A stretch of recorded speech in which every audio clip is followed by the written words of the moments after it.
You're listening to Four Things to Know, a WCCO daily news podcast. Today is Thursday, April 2nd. I'm Johnny Connor. Thanks for listening to Four Things to Know.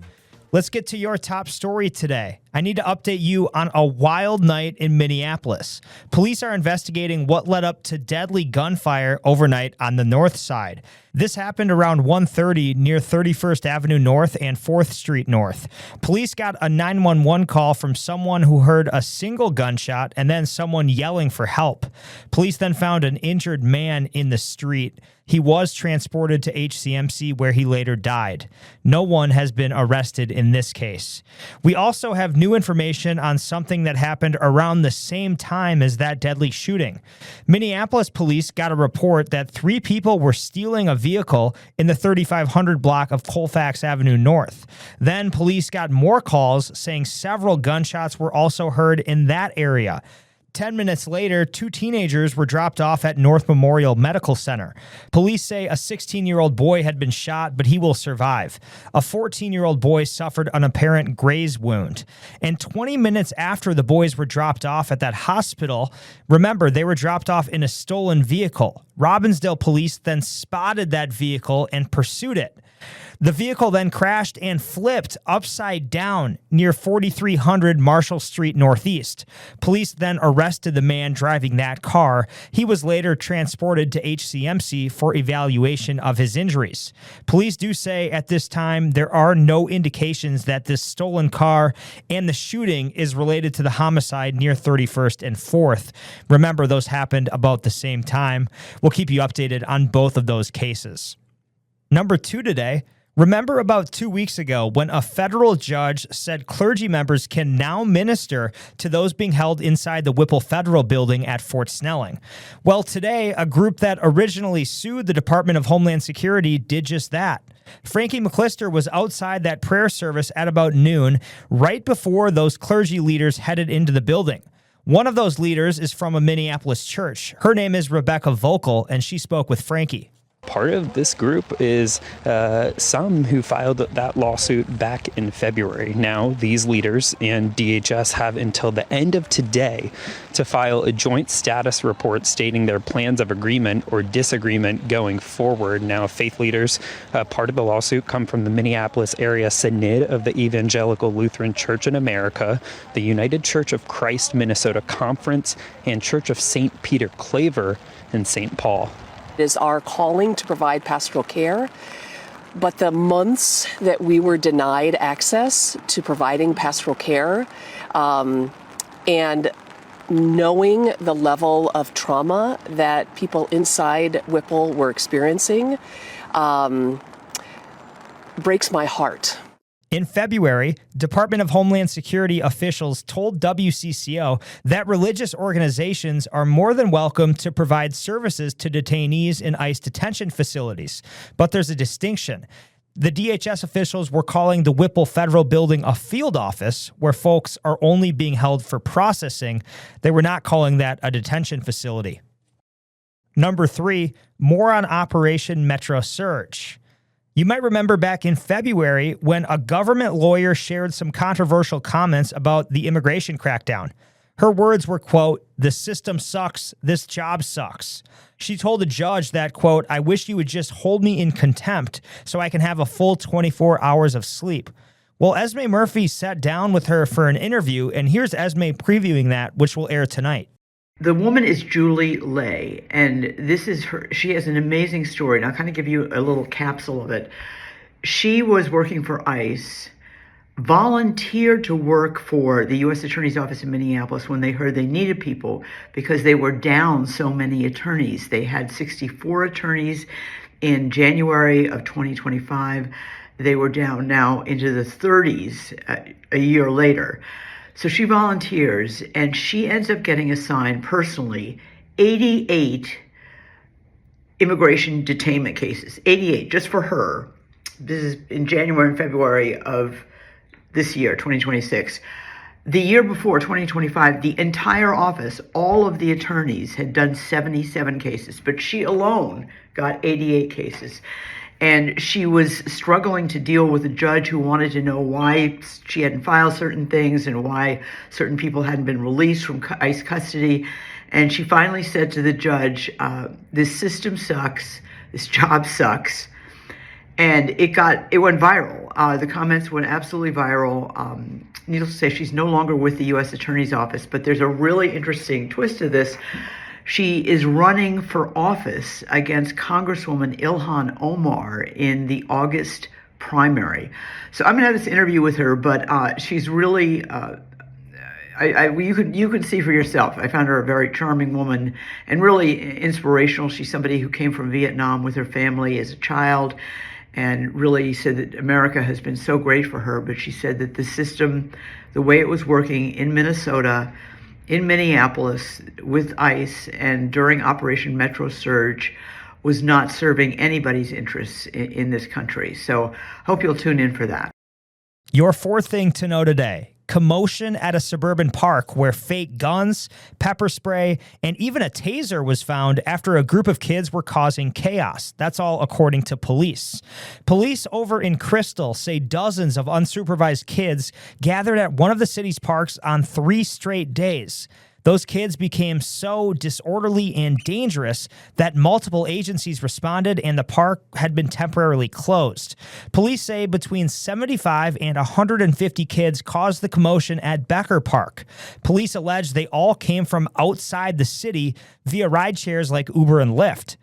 At the park, fights broke out, and police have now closed the park. Police also made numerous arrests, and the department said it would be conducting extra patrols at the park, also turning away large groups that arrive via those ride shares and arresting trespassers and additional violators. We'll keep you updated on that story. Those are your 4 things to know today. Let's check in on our next weather forecast. Hey guys, next weather meteorologist Adam Del Rosso checking in. Our winter storm still moving on through. Mostly rain showers for the afternoon and evening through the metro. Northern Minnesota, the snow showers are going to continue and linger as we head into tonight. But for the rest of us, I think things do dry up as we get past dinner time and into the overnight hours. Overnight low temperatures not falling too far. We're only going to drop to about 30 for our overnight low. Tomorrow we start off dry. We're going to keep the clouds around. High temperatures climb to the low 40s in the afternoon, but we're going to be tracking another winter storm that is going to bring some rain showers mostly to the metro as we head toward the afternoon and evening and even the overnight hours, with snow staying north of the Twin Cities. 3 to 5 inches expected there, but still could be enough rain though around the metro that impacts the Twins home opener. And now, here's more to know. New today, the family of Renee Good released a statement on what would have been her 38th birthday. Good was killed by a federal agent in Minneapolis back in January. Here's the statement in full from her parents and siblings. 38 years ago today, Renee blessed our lives with love, beauty, and light. Renee, full of promise, was taken from us much too soon on January 7th, a day which has changed our family forever.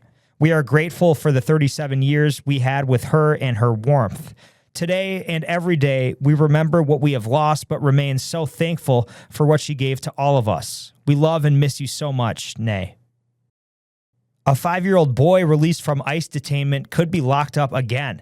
Liam Ramos captured a lot of attention during Operation Metro Surge. He and his family are from Ecuador. In January, agents arrested the kindergartner and his father at their home in Columbia Heights.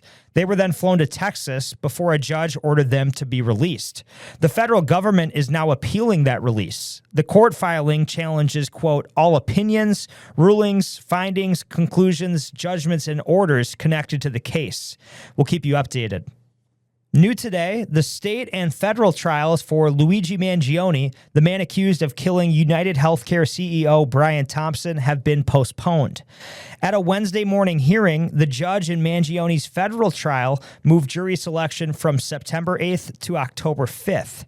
Opening statements and testimony in that case will begin on October 26th. Mangione's state trial was also postponed yesterday from June 8th to September 8th.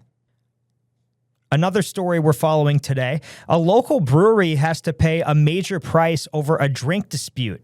Liftbridge Brewing, which operates out of Stillwater, needs to pay $1.8 million over a failed joint venture to make THC and CBD-infused drinks. Here's the backstory. Back in 2022, Liftbridge and Tudis Holdings announced a new wellness beverage that they called Lively. These were going to be non-alcoholic THC and CBD-infused drinks. But Tudis alleged that Liftbridge used the venture to stop potential competition, while they also said Liftbridge hid the fact that their manufacturing facility could not legally produce the product. And late last month, a jury ruled in Tudis' favor, and now Liftbridge has to pay up. The winter weather is good for one thing. It's keeping ticks at bay. But experts warn this summer's tick season may be the stuff of nightmares. Nicole Baumgarth with Johns Hopkins Bloomberg School of Public Health says there was a 30% rise in emergency room visits for tick-borne illnesses last May compared to the previous year. She says a warmer climate and increasing tick population could make this year even worse. Baumgarth adds it takes about 2 days for a tick to transmit germs that lead to Lyme disease.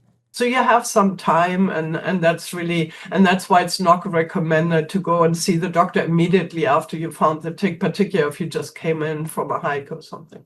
She says tips to avoiding ticks are doing a body check and taking a hot shower after being outside. Let's talk sports. The Minnesota Wild finally back in action after 4 days off. The Vancouver Canucks are in town. That should be a win for the Wild. The Canucks are on a back-to-back. That's tonight at 7 at Grand Casino Arena.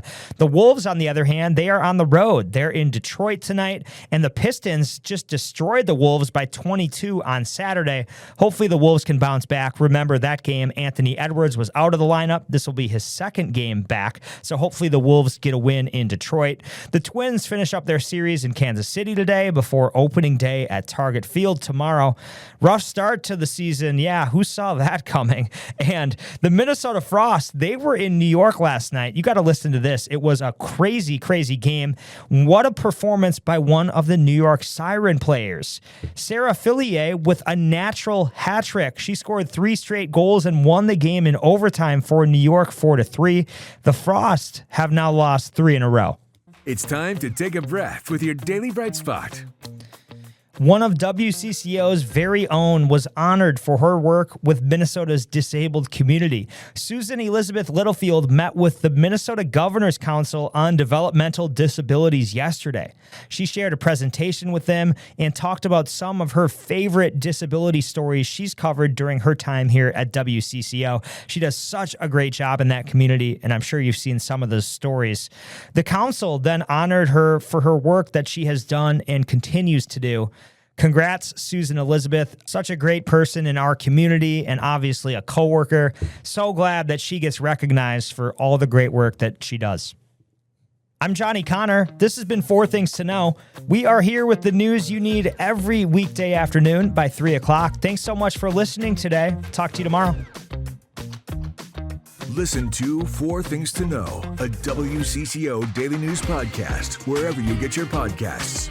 I'm Maria Lizignoli, and this podcast comes to you from the WCCO Podcast Studio. I'm Johnny Connor, and this is where you'll find the latest news of the day with us on 4 Things to Know. I'm Mariel Mose, and I bring you the stories behind the female athletes redefining the game on women in sports. I'm Adam Duxter. Join me for a deep dive into faith and what it means to Minnesotans around the state on Bigger Than Belief. Stay in the know on the go with the WCCO Podcast Studio. Go to WCCO.com/podcasts.